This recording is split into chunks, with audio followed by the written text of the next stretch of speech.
한 주간 잘 지냈습니까? 이번 한 주 동안에 참으로 눈이 많이 와서 폭설이 와서 참 고생을 많이 됐습니다. 한국에 강원도에도 폭설이 내려서 상당히 얼음이 있기 때문에 기도를 해달라고 하는 그래도 요청도 있었는데 아무쪼록 전 세계적으로 참 사고도 많고 재난도 많고 눈도 많이 와서 어려움을 겪는 시대에 살고 있습니다. 여러분의 삶 속에 또 하나님의 은혜가 함께 하셔서 늘 말씀으로 순종하고 나아갈 때 함께 여러분의 삶 속에 주의 선하신 손이 함께 하셔서 늘 믿음으로 또 기쁨으로 생애하는 그런 우리 모두가 되길 진심으로 바랍니다. 오늘은 우리가 어떻게 하면 참된 영적인 그 신앙의 부흥을 이룰 수 있을까? 그 문제에 대해서 함께 이 에스라 9장과 10장에 있는 말씀을 통해서 함께 생각해 볼 그런 귀한 시간이 됐으면 좋겠습니다. 우리가 이 신앙의 참된 부흥을 이루기 위해서는 어떻게 하면은 영적인 신앙의 부흥을 이룰 수 있겠습니까? 참된 우리 삶의 개혁과 회개가 있어야 참으로 우리의 성령의 부으시는 은혜 역사를 통해서 우리 신앙의 부흥을 이룰 수가 있으리라고 생각이 들어집니다. 그 에스라의 9장에 보면 이 학자, 이 율법에 능통한 이 학자 에스라가 어떻게 이 유다 백성들의 영적인 문제를 진단하고 또 치료함으로 인해서 어떻게 그 부흥을 이루어 나가는 것을 우리가 에스라서 9장과 10장에 있는 말씀을 상고해 보려 합니다. 우리가 영적으로 문제가 있을 때 무엇으로 진단을 할 수 있겠습니까? 우리가 육신적인 병이 들면 요즘에 보니까 의사들도 원인 치료라고 그래요. 원인을 알아야 그 병을 치료할 수 있다 이렇게 얘기를 하고 있습니다. 신앙도 마찬가지입니다. 영적으로 우리가 병들었다, 문제가 있다 그러면 치료를 해야 되는데 그 병이 영적 문제가 무엇인지를 우리가 정확하게 알아야 될 것입니다. 그런데 그 영적인 문제를 진단하는 기준이 무엇이냐 그러면 하나님의 말씀이라고 생각이 들어집니다. 하나님의 말씀에 비추어서 잘못된 것이면 일치하지 않으면 그건 병든 것입니다. 하나님의 말씀에 비춰서 일치하면 그것은 건강한 것이라고 할 수 있겠습니다. 이 학자, 율법에 능통한 학자 에스라가 페르시아 바벨론에서 이렇게 포로 생활을 2차로 기한했죠. 1차적으로는 스룹바벨과 에스라가 1차적으로 기한해서 그들이 와서 성전을 건축하고 제사제도를 확립했습니다.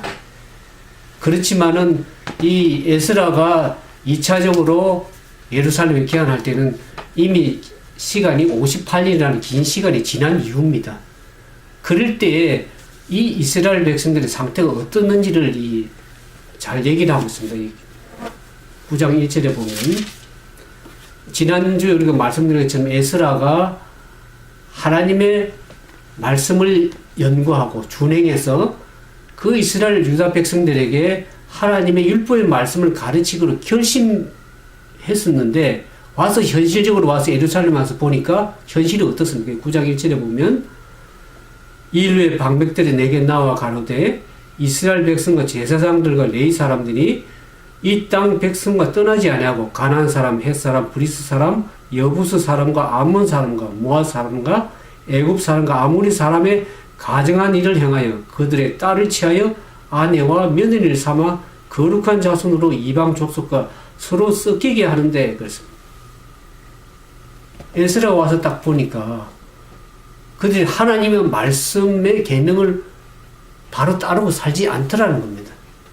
그들이 아무리 성전을 건축하고 제사제를 확립하고 하나님의 말씀대로 살아간다고 하지만 오랜 시간이 지나면서 그들이 다시 죄 가운데 빠졌습니다.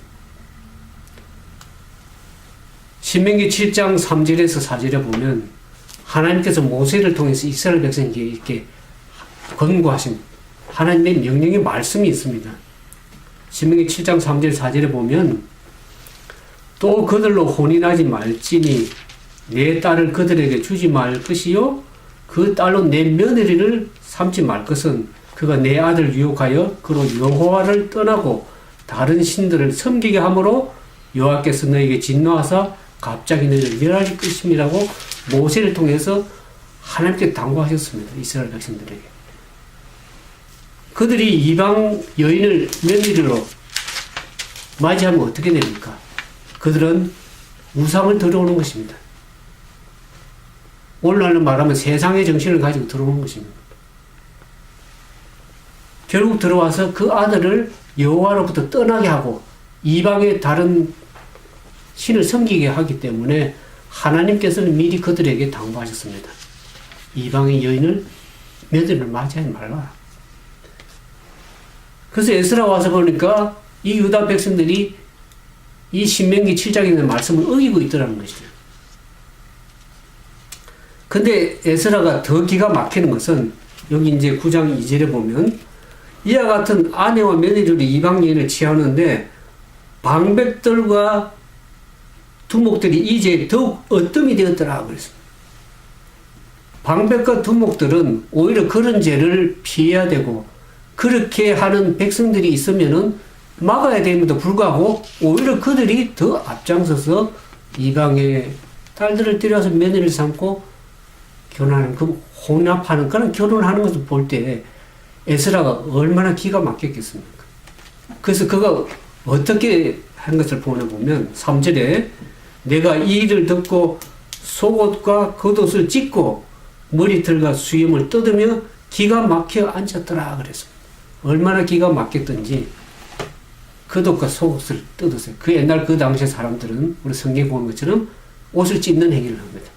그러면서 수염을 뽑고 머리털을 뽑고 오늘날 보면 뭐 우리가 머리털도 밀지 않습니까? 그처럼 기가 막힌 거예요.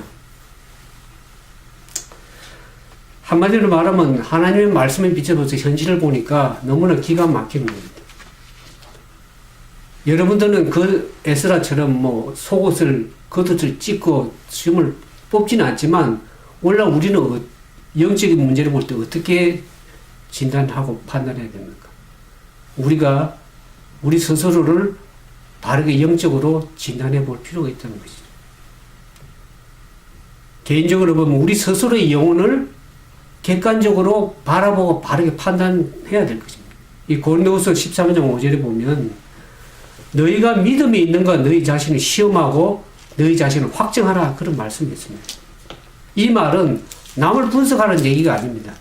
내 앞에 있는 집사님이 어떤가 장로님이 어떤가 남을 쳐다보고 남의 사람의 믿음이 어떨 건가 이걸 판단하지 말고 너 자신이 진짜 하나님 말씀에 비춰볼 때 바르게 믿음 가운데 서 있는지를 너 자신을 시험하고 믿음이 있는지를 확정하라고 하나님께서 오늘 우리에게 당부하십니다. 나 자신은 신앙에 바로 서 있는가? 내가 하나님의 말씀에 순종해서 그 뜻대로 살아가고 있는가? 내가 지금 신앙의 진정한 진보를 이루어가고 있는가? 내가 삶의 현장에서 진짜 하나님을 위해서 어떻게 헌신하고 봉사하는가? 내가 하나님을 진정으로 사랑하고 있는가? 하는 것을 우리 스스로 판단하고 시험해 봐야 될 것입니다. 그래서 우리가 스스로 하나님 앞에 앉아서 자기 영혼을 진단해 볼 때 문제가 있으면 어떻게 됩니까? 고쳐나가야 될 것입니다. 오늘날 우리는 신앙생활은 저와 여러분이 문제가 없는 사람은 없을 겁니다. 그러나 중요한 것은 그런 문제가 있는 것을 우리가 알게 되면, 진단하게 되면 그 문제를 바로 고쳐나가는 것이 중요한 일입니다. 두 번째로 개인도 그런 문제가 있지만 우리가 교회라 소속되어 있는 우리가 교회죠. 교회가 하나의 문제를 가지고 있을 때 교회도 하나의 문제를 점검하고 진단해야 될 것입니다. 베드로전서 4장 17절에 보면 하나님의 집에서 심판을 시작할 때가 되었나니 만일 우리에게 먼저 하면 하나님의 복음을 순종치 아니하는 자들의 그 마지막이 어떠한 것을 얘기를 해서 하나님께서 심판하실 때 세상이 믿지 않는 불신하는 그 사람을 먼저 심판할 것이 아니라 하나님의 집에서부터 먼저 심판이 이르러온다는 것을 알고 있습니다. 우리가 에스겔에서 보는 것처럼 늙은 자로부터 시작해서 하나님께서 심판하십니다. 하나님 말씀의 지도자로 하는 목사, 장로, 평신에 이르기까지 먼저 하나님의 심판이 이르러올 것입니다. 우리는 우리 자신을 항상 점검해야 됩니다. 그러니까 교회가 하나님의 심판을 먼저 받기 때문에 하나님의 교회인 우리들이 스스로 판단하고 참으로 우리가 영적으로 병든 것이 없는가. 여러분들 라오디아 교회 병에 대해서 잘 알고 있죠. 뜨뜻미지근한 그런 영적 질병을 가지고 있습니다. 오늘 영적으로 우리는 병든 것이 없는가? 영적으로 소홀히 되는 분야는 없는가? 교회가 집단적으로 회개하고 진짜 교정해야 될 문제는 없는가 하는 것을 늘 살피고 진단하는 그러한 믿음의 자세가 필요하다고 생각이 들어집니다.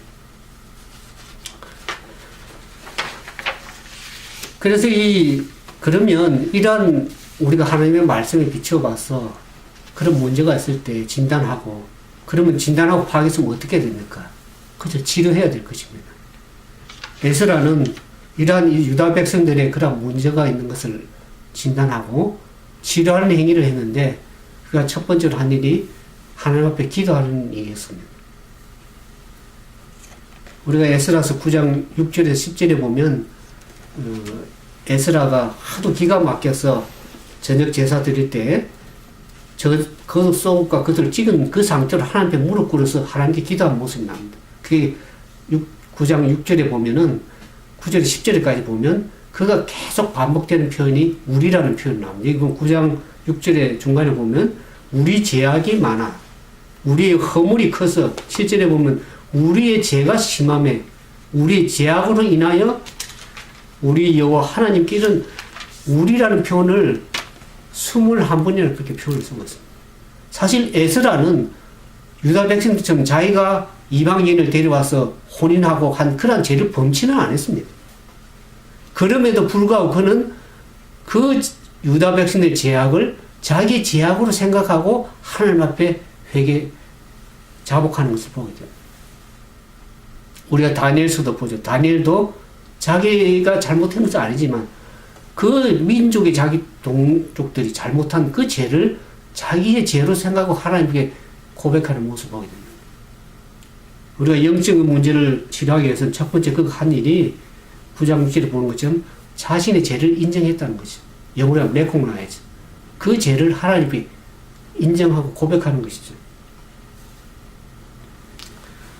우리는 탁월한 죄성 때문에 죄를 범하지 않을 수는 없습니다. 그러나 더 큰 문제는 뭐냐 그러면 죄를 짓고도 그 죄를 인정하지 않는 겁니다. 죄를 지었으면 하나님 앞에 인정하고 자복하고 용서를 구하는 일을 반드시 필요한데,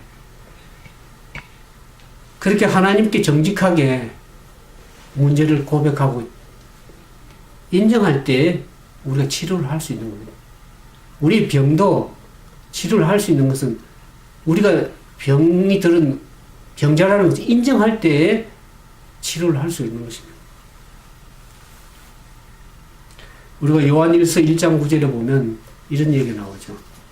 만일 우리가 우리 죄를 자백하면 저는 미쁘시고 어루사 우리 죄를 사하시며 모든 불의에서 우리를 깨끗게 하실 것이라고 말씀했습니다. 우리가 육신적인 병이든 영적인 어떤 문제가 있든지 간에 일단 우리가 인정하고 고백할 때부터 우리가 치료가 시작될 수 있는 것입니다. 근데 인정하지 않고 억지를 쓰면 치료는 불가능합니다. 그러므로 우리가 하나님 앞에 그게 나의 죄든 우리 믿음의 형제들의 죄든지 간에 그 죄를 인정하고 하나님 앞에 겸손하게 고백하는 일이 중요하다고 생각이 들어집니다. 두 번째는 이 에스라는 자기의 죄를 회개했습니다. repent, 영어로 repent죠. 에스라서 9장 14절에 보면 이와 같은 얘기 나옵니다. 에스라 9장 14절 거기 보면 우리가 어찌 다시 주의 계명을 거역하고 이 가증한 일을 행하는 족속들과 연혼하오리까? 그리하면 주께서 어찌 진노하사 우리를 멸하시고 남아 피할 자가 없도록 하지 아니하시나이까?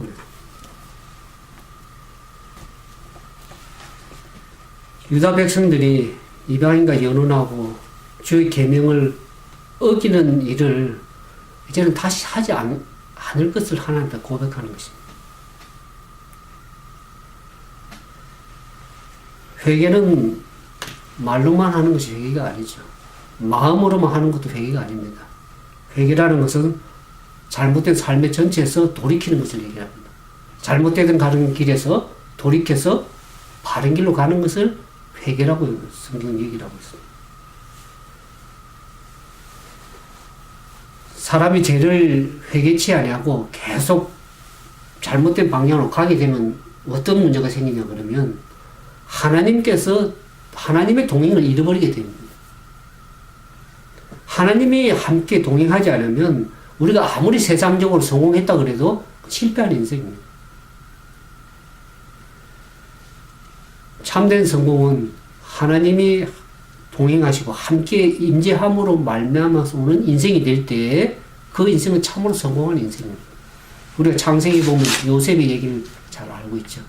요셉이 팔려서 애굽에 가서 노예 생활을 비록 하고 또 억울한 누명을 써서 감옥에까지 비록 갔어. 인간적인 눈으로 볼 적에는 참으로 실패한 인생까지 보였지만 하나님께서 저와 함께 하심으로 말미암아서 저는 형통하였더라 그랬습니다. 인간의 볼 적에는 실패한 것 같이 보이지만 결국 그런 성공한 인생이 된 것을 우리가 성경에서 알 수 있지 않습니까? 우리가 우리 죄에서 돌이키지 아니하면 하나님의 임재하심을 잃어버리게 되면 우리는 결국 실패한 인생이 되고 맙니다. 그래서 우리가 회개해야 되는 이유는 하나님께서 우리와 함께 하시기 위해서, 우리가 동행하시기 위해서 우리가 하나님 앞에 겸손하게 회개하는 그런 믿음의 자세가 필요하다고 생각이 들어집니다.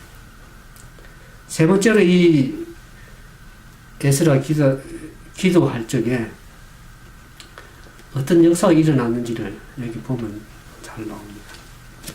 이와 같이 겸손하게 하나님 앞에 자기 죄를 인정하고 회개할 적에 하나님께서 어떠한 성령의 역사를 이루어주시는지를 10장 1절에 보면 이렇게 나옵니다. 에스라 10장 1절에 에스라가 하나님의 전 앞에 엎드려 울며 기도하여 죄를 자복할 때에 많은 백성이 심히 통곡하며 이스라엘 중에 백성의 남녀와 어린아이의 큰 무리가 그 앞에 모인지라 그랬습니다.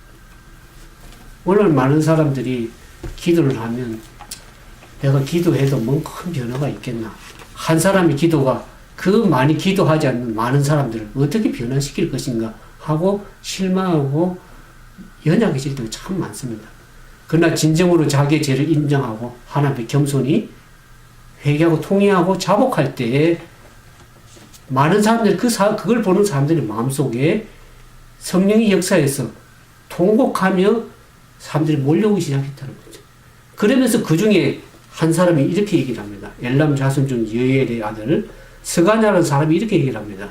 에스라에게 이르되 우리가 우리 하나님께 범죄하여 이 땅에 이방 여자를 취하여 아내를 삼았사오나 이스라엘에게 오히려 소망이 있나니 곧 내 주의 교훈을 쫓으며 우리 하나님의 명령을 떨며 준행하는 자의 의논을 쫓아 이 모든 아내와 그 소생을 다 내보내기로 우리 하나님과 언약을 세우고 율법대로 행할 것이라고 주장을 합니다.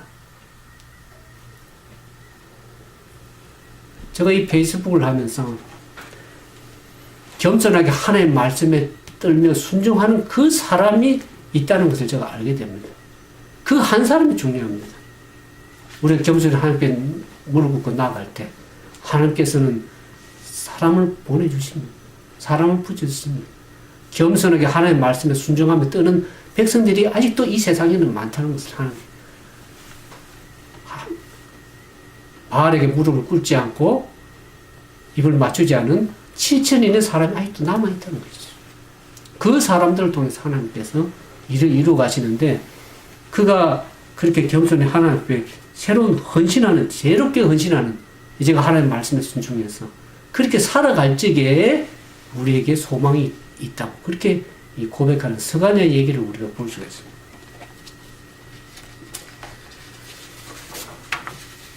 우리가 에스라 이 10장에 보면은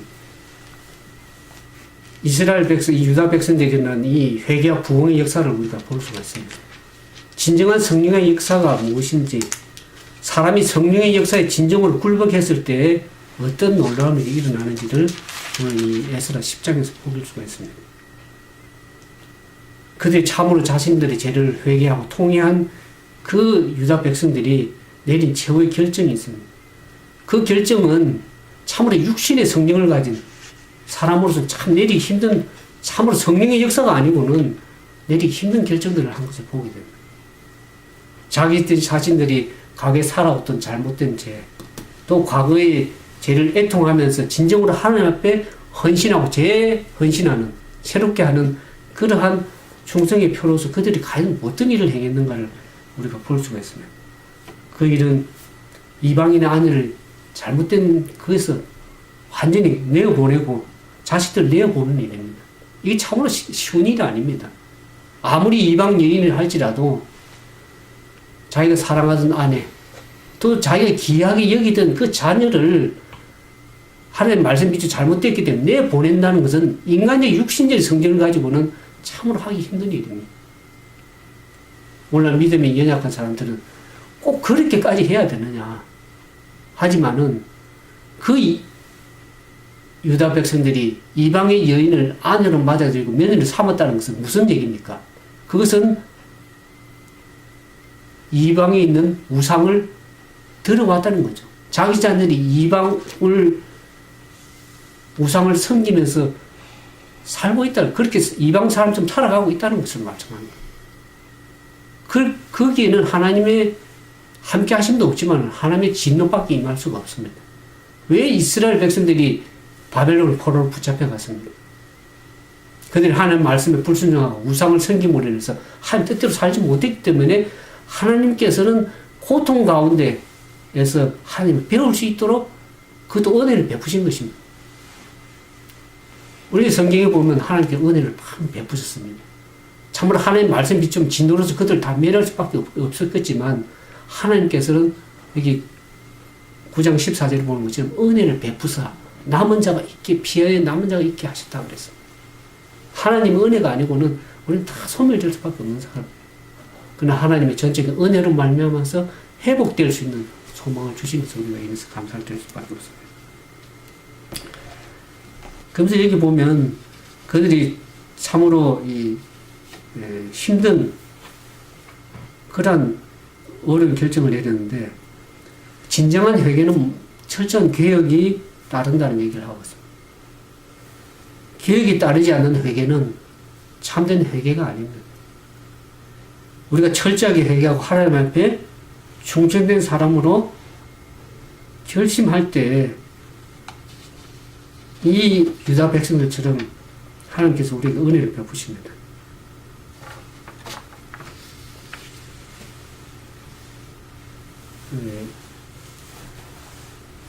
그들이 참으로 그 이방 여인과 결혼했고 아내를 맞이했는데 그것을 끊고 완전히 결별한다는 것은 참으로 힘든 어려운 일이지만은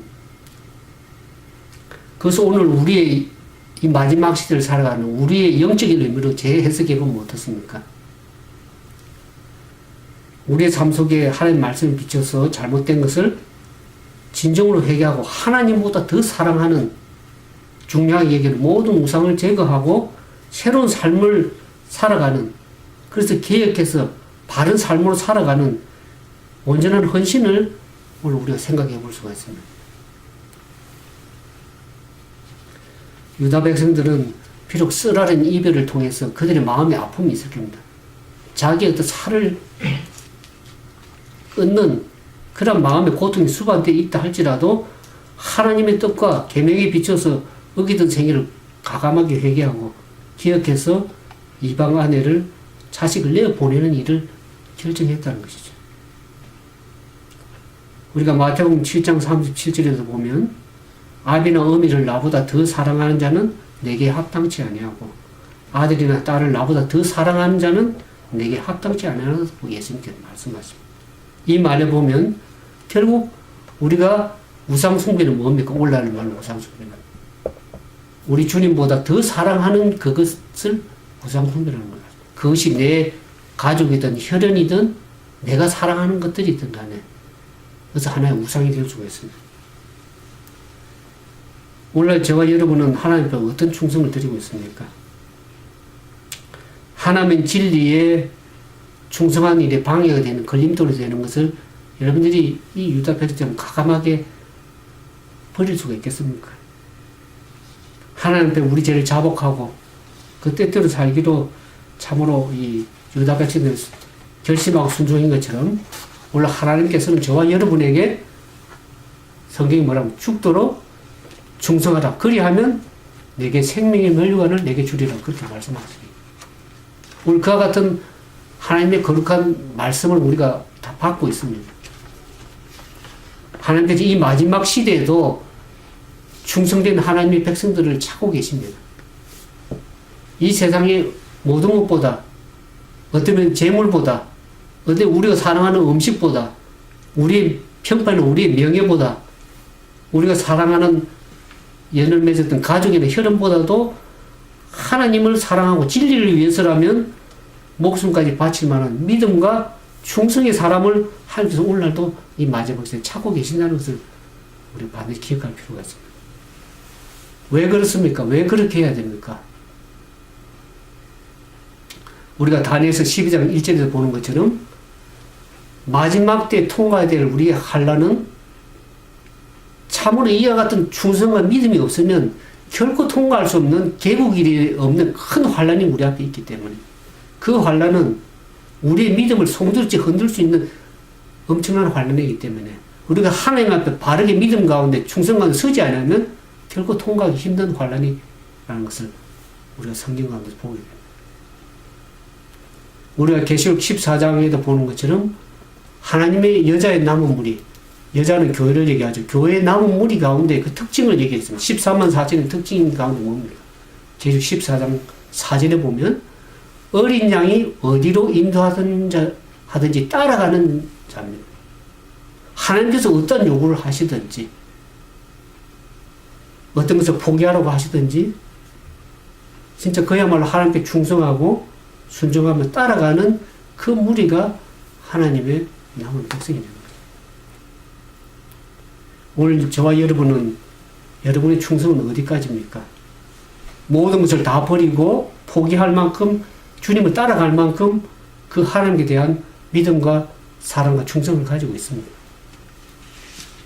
오늘 하나님께 여러분들에게 요구하시는 충성의 요구를 깊이 생각해 보시면서 우리를 위해서 십자가에 죽기까지 자기 자신을 다 우리에게 충실하게 충성하신 그 예수님의 사랑을 생각하면 우리가 주님 앞에 못 드릴 게 뭐가 있겠습니까?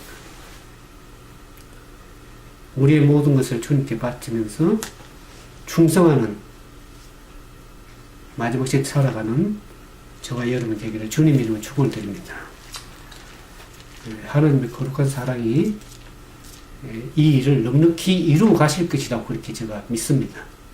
우리 하나님 사랑을 깊이 깨닫고 늘 생각하면서 말씀 가운데 서나가는 우리가 되기를 바라면서 말씀 마치겠습니다. 함께 기도하겠습니다. 거룩하신 저희들 아버지 하나님, 저희들은 부족하고 연약하여 죄 가운데 살면서 죽을 수밖에 없는 연약한 저희들입니다. 주님께 저희를 사랑하셔서 당신의 아들을 보내주시고 우리 죄를 사하실 뿐만 아니라 주님의 말씀을 통해서 다시 한번 주님께 충성할 수 있는 은혜의 기간을 허락해 주심을 감사드립니다. 저희들 삶이 어떠하든지 간에 하나님 앞에 겸손히 충성하며 나아가기를 원합니다.